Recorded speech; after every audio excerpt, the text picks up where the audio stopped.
Passing is heavy. Oh. It does have It message on that. No, it's right here, Marissa. Oh, no, what? Do you need scissors? Right there, yeah. See, right there. The paper. Do you need scissors, Marissa? No, I got it. You got sticks in your hair.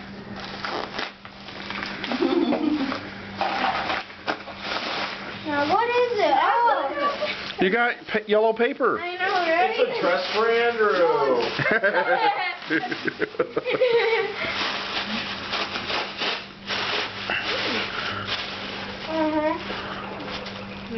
cookbook Cookbook. and oven mitts Where does it say? Four ultimate 4-ingredient cookbook. and a hat Oh, sweet.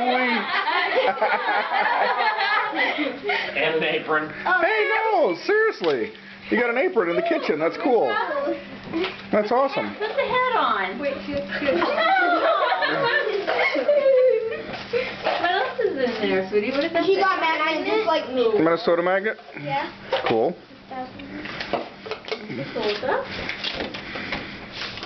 Uh-oh. Don't touch your gun. What's it say? Okay, to a terrific granddaughter. Each family needs a granddaughter who's friendly, fun, and smart. A girl who's got a ton of charm, a thoughtful, caring heart, a cheerful sort. Amber's easygoing, pretty too. Happy birthday. Each family needs a girl like that. Hey, wait a sec. That's you. Happy birthday, Papa Tom, Shiloh, Nana Patty, and Marissa. Now you're not allowed to be in the kitchen. Why is it Say, Shiloh? look at the camera, say thank you. Thank you.